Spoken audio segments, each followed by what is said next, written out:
Tens of thousands of Ethiopians rallied in the capital Sunday denouncing foreign interference in the internal affairs of the country while accusing Western media of reporting fake news.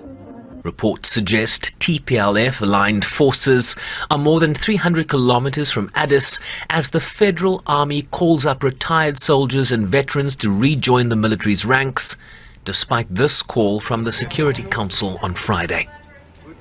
The members of the Security Council called for the respect of international humanitarian law, for safe and unhindered humanitarian access, the re-establishment of public services, and further urged the scaling up of humanitarian assistance.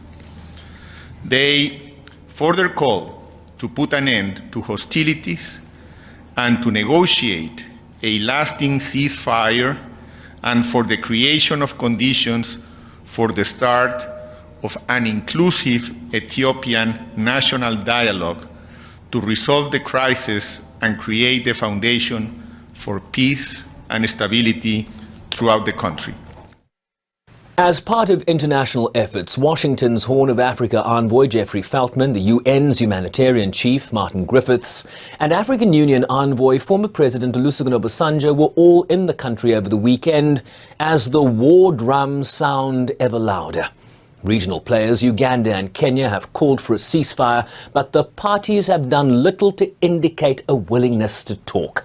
Rather, they have pledged to keep fighting in a conflict the UN says has no military solution.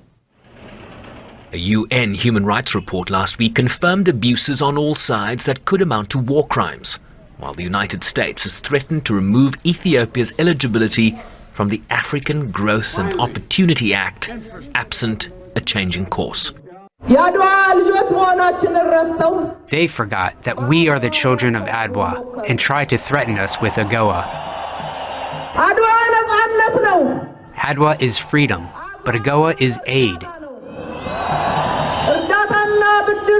If aid and loans strip us from our freedom, if they try to make us surrender our freedom, we will never surrender our freedom.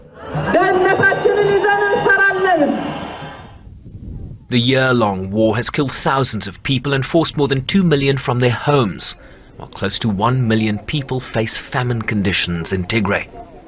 The members of the Security Council expressed deep concern about the expansion and intensification of military clashes in northern Ethiopia. The members of the Security Council further expressed serious concern about the impact of the conflict on the humanitarian situation in Ethiopia, as well as the stability of the country and the wider region.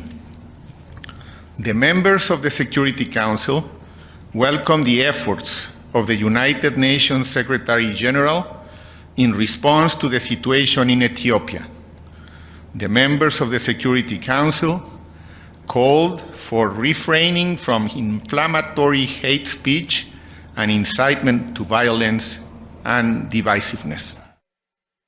Last week, the TPLF and 8 groups signed an alliance in Washington seeking to bring down the Ethiopian government of Nobel Peace Laureate Prime Minister Abiy Ahmed and to then form a transitional arrangement. The US has also advised its citizens to leave the country and issued a Level 4 Do Not Travel advisory for Ethiopia. Sherwin Brycepease, SABC News, New York.